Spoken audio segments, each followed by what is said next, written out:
Hello everyone, I am नैना श्रीवास्तव और आप सभी का स्वागत है हमारे साईं बाबा इन्फोटेक चैनल पे।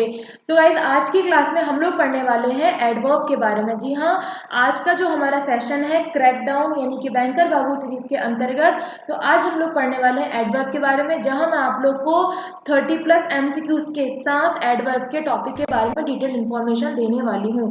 तो गाइज वीडियो के साथ एंड तक जुड़े रहिएगा। कोई भी डाउट हो तो प्लीज कमेंट सेक्शन में कमेंट करके पूछ लीजिएगा। चलिए स्टार्ट करते हैं हम अपनी क्लास को। सबसे पहले तो अगर मैं बात करूं कि भाई एडवर्ब होता क्या है, तो एडवर्ब का मतलब होता है क्रिया विशेषण, यानी कि जो क्या करता है, जो वर्ब रहती है हमारे सेंटेंस में, वो वर्ब के बारे में हमें जानकारी देता है, वर्ब के बारे में अतिरिक्त सूचना देता है, उसे हम कहते हैं एडवर्ब। एडवर्ब का काम केवल वर्ब को ही मॉडिफाई करना नहीं होता, बल्कि ये वर्ब के साथ एडजेक्टिव हुए, एडवर्ब्स हुए, प्रीपोजिशंस हुए, इन सबको मॉडिफाई करता है। अब आप लोग सोच रहे होंगे कि मैम लाइन में एक ये बोल दिया कि एडवर्ब जो होते हैं वो एडवर्ब को भी मॉडिफाई करते हैं।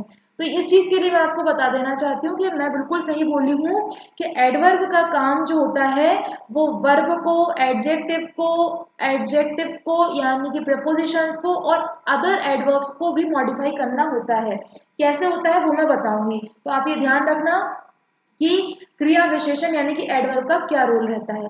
अब डियर सबसे पहले आप देखिए, एक छोटा सा नोट मैंने यहाँ पे लिखा है कि जो नाउन और प्रोनाउन को मॉडिफाई करता है, जो नाउन और प्रोनाउन के बारे में जानकारी देता है, विशेषता बताता है, वो एडजेक्टिव होता है।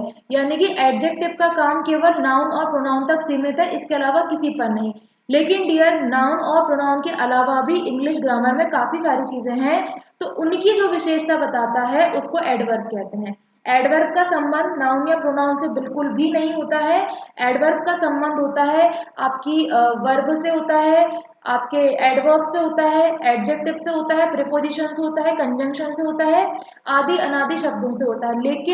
लेकिन वर्ब के अलावा, मतलब जैसे कि अगर मैं बोलूं कि एडवर्ब का संबंध नाउन और प्रोनाउन से बिल्कुल नहीं होता, ठीक है। यानी कि ग्रामर में नाउन प्रोनाउन के अलावा जितने भी मेन जैसे कि प्रीपोजिशन हुआ, कंजंक्शन हुआ, इन सब के साथ बिल्कुल आप एडवर्ब का यूज करते हैं, ठीक है। बस ये ध्यान रखिएगा कि नाउन प्रोनाउन के लिए एडजेक्टिव है और बाकी सारों के लिए एडवर्ब है। अब बात करते हैं डियर टाइप्स ऑफ एडवर्ब के बारे में। भाई एडवर्ब के कितने टाइप्स यानी कि कितने प्रकार होते हैं, तो there are mainly 4 types of adverbs. 4 प्रकार की एडवर्ब होती है। एडवर्ब ऑफ मैनर यानी कि एक तरह से रीतिवाचक क्रिया विशेषण, एडवर्ब ऑफ टाइम यानी कि कालवाचक क्रिया विशेषण, एडवर्ब ऑफ प्लेस, प्लेस का मतलब होता है डियर स्थानवाचक क्रिया विशेषण, और एडवर्ब का मतलब होता है क्वांटिटी यानी कि परिमाणवाचक विशेषण। तो आपको ये 4 प्रकार याद रखने हैं। ये क्रिया विशेषण के 4 प्रकार होते हैं, ठीक है। चलिए अब हम एग्जाम्पल से समझते हैं कि कैसे वर्ब को मॉडिफाई करोगे, कैसे एडवर्ब को मॉडिफाई करोगे, कैसे एडजेक्टिव को। देखो डियर सबसे पहले अपन एक छोटा सा उदाहरण देखा। मैं ये वेल शब्द को काट रही हूँ, मैंने केवल लिखा अमन और मैंने यहाँ पे लिखा सिंग्स। अब आप लोग मुझे बताइए कि सिंग्स क्या है। सिंग्स मतलब गाना यानी कि वर्ब है, ठीक है।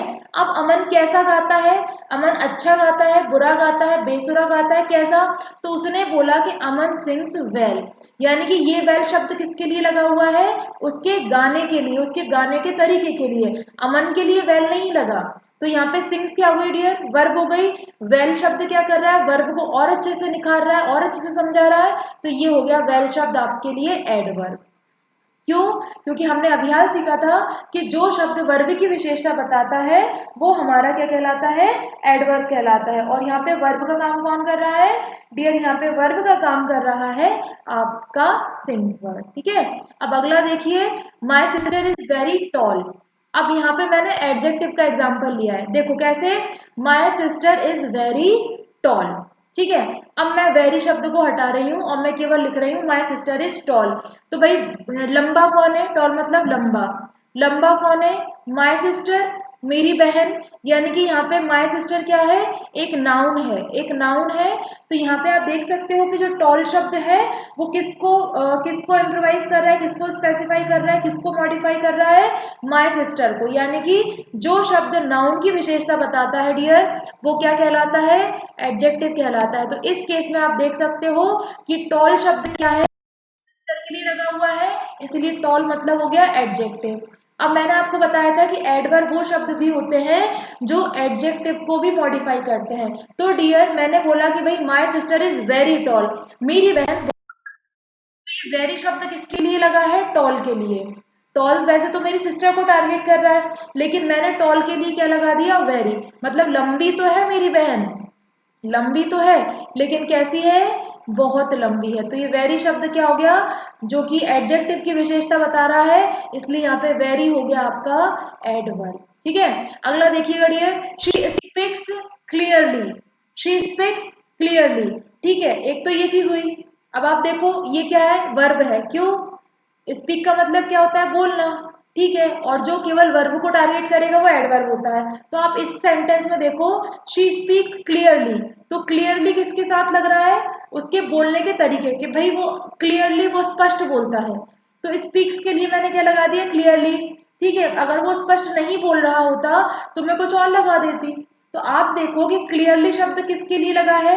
ही के लिए नहीं ना, क्लियरली शब्द लगा है स्पीक्स के लिए, यानी कि ये क्या हो गया? क्लियरली आपका एडवर्ब। क्यों?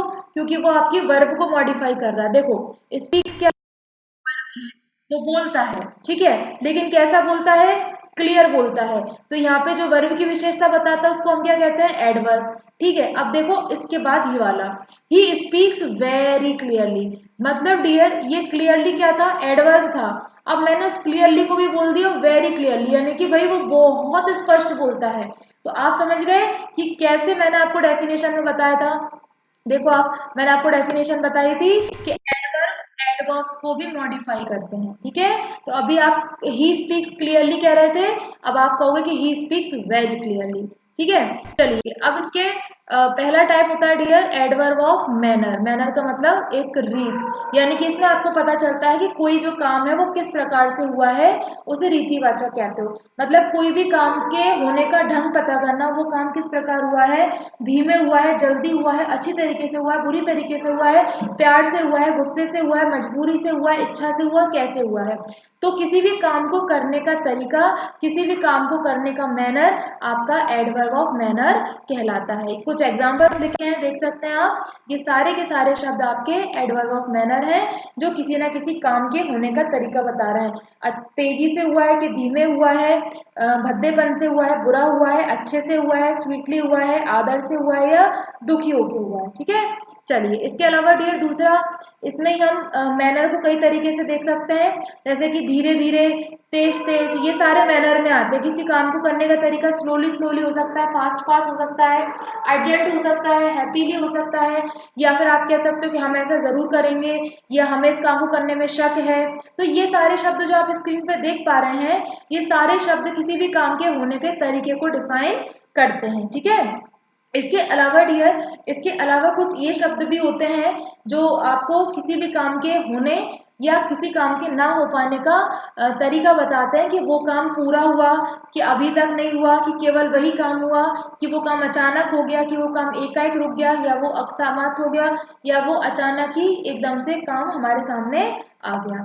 इसके अलावा जो दूसरा टाइप होता है वो होता है एडवर्ब ऑफ टाइम, यानी कि कालवाचक। ये समय का बोध कराता है। जितने भी समय से संबंधित शब्द होते हैं, जैसे कि आपने टुडे, टुमारो, यस्टरडे तो सुना ही है, लेकिन इसके अलावा आप अपन कहते हैं ना अभी, कभी नहीं, कितनी देर, तो ये सारे शब्द भी जो होते हैं डियर, जो समय से रिलेट करते हैं, जो समय का बोध कराते हैं, वो सारे सारे शब्द, जितने भी शब्द याद आ रहे हैं आपको जो समय से संबंधित हो, भले वो देरी हो, भले वो जल्दी हो, चाहे कुछ भी हो, जितने भी शब्द समय से संबंधित होंगे, जो किसी भी काम के होने का समय बता रहे होंगे, कि ये इस काम को होने में देर हो गई, ये काम जल्दी हो गया, ये काम बीते हुए कल में हुआ, ये काम आने वाले कल में हुआ, ये काम आज हुआ, तो जब भी किसी काम के होने का समय बताया जाएगा, वो एडवर्ब ऑफ टाइम कहलाएगा। इसके अलावा डियर एडवर्ब ऑफ प्लेस, ये स्थान के बारे में बताते हैं, स्थान का बोध कराते हैं। स्थान कहीं भी हो सकता है, ऊपर नीचे, अंदर बाहर, आगे पीछे, कहीं भी हो सकता है। तो जिन शब्दों से आपको स्थान का बोध हो,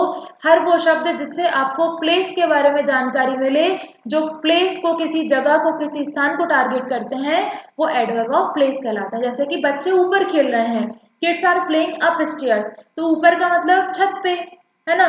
Neha is going outside, Neha बाहर जा रही है। तो आप देख सकते हो डियर कि बाहर जाना भी एक जगह को निर्धारित कर रहा है, ऊपर खेलना भी एक जगह को निर्धारित कर रहा है।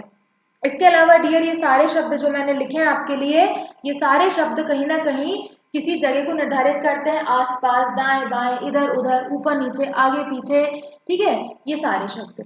इसके अलावा डियर हमारा आखिरी प्रकार होता है एडवर्ब ऑफ क्वांटिटी। ये हमेशा हमें मात्रा के बारे में जानकारी देते हैं, यानी कि इसमें हमको क्वांटिटी यानी कि परिमाण यानी कि मात्रा के बारे में जानकारी मिलती है। अब आपको जितने भी मात्रा से संबंधित शब्द पता हो, जैसे कि कम, ज्यादा, उतना, इतना, बहुत ज्यादा, बहुत कम, तो वो सारे शब्द आपके कहलाएंगे एडवर्ब ऑफ क्वांटिटी, यानी कि हर वह शब्द, हर वो वर्ड जो क्वांटिटी का, जो मात्रा का बोध कराता है, उसे हम एडवर्ब ऑफ क्वांटिटी कहते हैं। अब हम कुछ क्वेश्चंस करते हैं, ठीक है। जैसे कि क्वेश्चन में आपसे बोलेगा कि भाई हमको एप्रोप्रिएट एडवर्ब बताओ, तो she worked dash and pass the examination. अब वो आपसे बोल रहा है कि शी वर्कड, तो आपने शी वर्कड के बाद हमेशा हार्ड सुना है कि शी वर्कड हार्ड, भाई वो कठिन मेहनत की, एंड पास दी एग्जामिनेशन, और एग्जाम में क्या हो गई, पास हो गई, ठीक है। अब इसमें इसमें देखो, we dash see a lion, मतलब रेयरली, स्कैर्सली या फिर हार्डली, तो भाई हमने शेर बहुत कम देखा है, बहुत रेयरली देखा है। ही narrated the incident in details या फिर डिटेल, तो भाई उसने हमको जो नरेटेड का मतलब होता है डियर व्याख्या करना, बताना, तो उसने हमें पूरी की पूरी घटना को डिटेल्स में बताया, विस्तार में बताया, इन डिटेल्स, ठीक है। ही ऑफन कम्स, भाई हमेशा वो क्या करता है, अधिकतर स्कूल लेट आता है, he often comes late to school, तो इसमें हम ये लगाएंगे। I really feel, I really feel bad about it, badly नहीं, बैड जाएगा, ठीक है। अब देखो, he is very rich, he is much rich नहीं होता, तो नहीं लगाएंगे। हमको सबसे बेस्ट वर्ड लगाना है, तो वेरी परफेक्ट है, ही is very rich, he is very poor, he is very intelligent, he is very cunning, ठीक है। The journey was dash comfortable, तो डियर इसमें अपन क्या भरेंगे, rather. The journey was rather uncomfortable, भाई जो जर्नी हुई वो कैसी हुई, हालांकि अनकंफर्टेबल हुई। The lecture was dash boring, अब फेयरली नहीं लगेगा भाई, इसमें भी क्या लगाओगे आप, रादर वर्ड का इस्तेमाल करोगे। The lecture was rather boring, ये हम क्या लगा रहे हैं डियर, हम सारे एडवर्ब का यूज कर रहे हैं जो किसी एडजेक्टिव को, किसी वर्ब को मॉडिफाई कर रहा है। Hardly dash had any rest of weeks, अब हार्डली आ गया ना, यहाँ पे हार्डली क्या कर रहा है डियर, मान के चलो कि हार्डली एक पर्टिकुलर वर्ड लगा है, अब जब भी हार्डली, ठीक है, या फिर आप कोई भी इस तरह का वर्ड देखोगे, तो आप हमेशा पहले हेल्पिंग वर्ब लगाओगे और फिर आप सब्जेक्ट लगाओ। कभी भी ऐसा मत करना कि हार्डली, जितने भी एल वाई वाले शब्द हैं, एल वाई वाले शब्द अगर स्टार्टिंग में आ रहे हैं, स्टार्टिंग में आ रहे हैं, तो उसके बाद हमको हेल्पिंग वर्ब चाहिए, ना कि सब्जेक्ट। ऐसा मत कर देना कि हार्डली आई हैव, ना, hardly have I had any rest of for weeks, ठीक है। He is getting dash day by day, अब आप क्या बोलोगे कि he is getting better day by day, यानी कि डियर वो दिन प्रतिदिन अच्छा होता जा रहा है। He plays hockey very well, very good नहीं होगा, very well. He is not, he is not dash to go to school, so dear he is not old enough, enough old नहीं, old enough होता है, ठीक है। मुझे पता है आपको थोड़ी दिक्कत आती है क्योंकि प्रैक्टिस प्रॉपर नहीं होती आपकी, आप यकीन मानिए कि धीरे धीरे आप भी इन वर्ड्स के साथ फ्रेंडली हो जाएंगे। Read the instruction, read the instruction carefully, देखो क्वेश्चन में भी ये लिखा आता है कि भाई सावधानी पूर्वक पढ़ो। I feel dash about his health, तो I feel anxiously about his health, भाई इसका मतलब होता है बेचैन, परेशान, हैरान, ठीक है। अब आपको 50 नंबर के क्वेश्चन में ये बताना है कि जो लवली वर्ड लिखा हुआ है इस सेंटेंस में, दैट्स अ लवली पेंटिंग, तो लवली वर्ड क्या है, एडवर्ब है, एडजेक्टिव है या फिर वर्ब है। तो डियर मैं यहाँ पे लवली किसको बोल रही हूँ, पेंटिंग को बोल रही हूँ, ठीक है। That is a lovely painting, और पेंटिंग क्या है, पेंटिंग एक तरीके से मेरे लिए किसका काम कर रही है, वर्ब तो है नहीं, वर्ब तो है नहीं है, ठीक है। तो यहाँ पे भाई वर्ब की विशेषता तो बता ही नहीं सकता, तो लवली पेंटिंग है ना, तो कहीं ना कहीं अपन को ये बताना है कि लवली पेंटिंग किसको डिनोट कर रहा है। तो देखो आप, वर्ब नहीं है लेकिन ये क्या है, एक नाउन है, पेंटिंग क्या है, नाउन है, तो भाई नाउन की विशेषता बताने वाले को क्या कहते हैं, एडजेक्टिव कहते हैं। 60 नंबर का क्वेश्चन देखिए, I never buy fruit at the grocery store, अब आपको बताना है कि जो नेवर शब्द है वो क्या है, ठीक है। तो नेवर शब्द क्या होगा, I never buy fruit at the grocery store.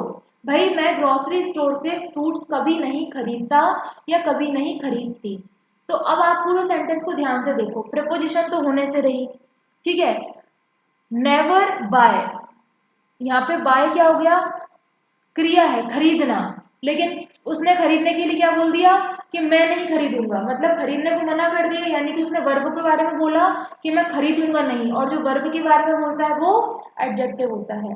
We dash see a line, ये हम अभी करके आ चुके हैं, इसको हटा देते हैं, ये भी हो चुका है। नहीं ये नहीं हुआ है, देखिए डियर 24 नंबर का देखिएगा, I am dash happy to hear this. अब आप बताएंगे कि I am very happy, I am very much happy, I am too happy. तो अपन इसमें जो परफेक्ट लगाएंगे वो रहेगा I am very happy to hear this, ठीक है। अच्छा आप लोग एक चीज बताती हूँ, ये वाला जो क्वेश्चन हमने किया था इसका आंसर डिटेल है, ठीक है, डिटेल्स नहीं है, इसका आंसर है डिटेल। क्वेश्चन नंबर 21 में जो अभी हम लास्ट स्लाइड में करके आए थे, माफ कीजिएगा मैं आपको बता देती हूँ दोबारा से, जी ये वाला इसमें सॉरी माफ कीजिएगा, इसमें डिटेल्स नहीं आएगा, डिटेल आएगा, इन डिटेल, ठीक है, ये ध्यान रखिएगा, इन डिटेल, ठीक है। चलो अब देखिए question number 24, he called me a few minutes एगो। भाई उसने मुझे कुछ मिनट पहले, एगो मतलब पहले, जब भी समय की बात होगी तो अगो लगाएंगे, ठीक है। Do not walk so fastly या सो फास्ट, तो क्या प्रॉपर जा रहा है इसमें, देखिए फास्टली तो नहीं, अपन कहते हैं ना गो फास्ट, रन फास्ट, तो बस इसमें भी आपको ध्यान रखना है कि आप इसमें लगाइए do not walk so fast. The patient is dash worse than, इसमें हम लगाएंगे मच, द पेशेंट इज, जैसे आप बोलते हो ना कि मच बेटर, तो वैसे ही आप बोलेंगे the patient is much worse today, मतलब जो मरीज है वो आज पहले से भी ज्यादा क्या है, बुरा है हालत में। ही विल कम, अब आप देखो ही विल कम, ये फ्यूचर की बात चल रही है भाई, भविष्य की बात चल रही है, तो येस्टरडे नहीं टुमारो आएगा। सुशी फोन्ड, भाई फोन्ड कह लो चाहे कॉल्ड कह लो एक ही बात है, तो ये पास्ट में है ना, तो यस्टरडे आएगा, टुमारो नहीं आएगा। I had strange experience, strange जो होती है वो पास्ट की है डियर, यस्टरडे आएगा। माई फ्लाइट लीव्स, लीव्स, ठीक है, तो लीव्स है, लेफ्ट तो नहीं लिखा, लेफ्ट होता तो भैया यस्टरडे लगा देते, tomorrow. I have not seen, dear ये आपका हो गया हैव प्लस वर्ब की थर्ड फॉर्म, यानी कि ये आपका प्रेजेंट टेंस का रिप्रेजेंटेशन दे रहा है, I have not seen her since. अब सिंस के साथ आप क्या लगाओगे फिर टुडे, क्योंकि ये प्रेजेंट परफेक्ट का है, हैज हैव प्लस वर्ब की थर्ड फॉर्म, ये प्रेजेंट परफेक्ट है तो अपन टुडे लगाएंगे, पास्ट में नहीं जाएंगे। I think she will come tomorrow, क्योंकि फ्यूचर टेंस है।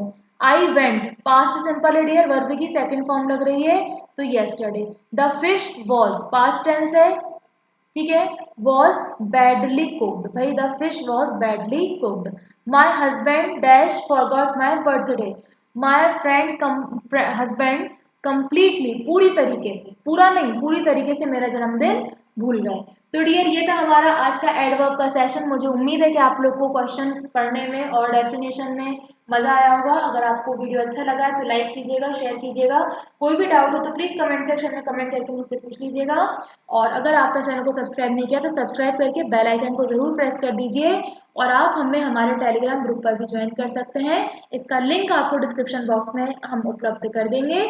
और गाइज अपना ध्यान रखिए, घरों में रखिए, और इसी तरीके से अपना सपोर्ट चैनल के साथ बनाए रखिए। Thank you guys, thanks for watching.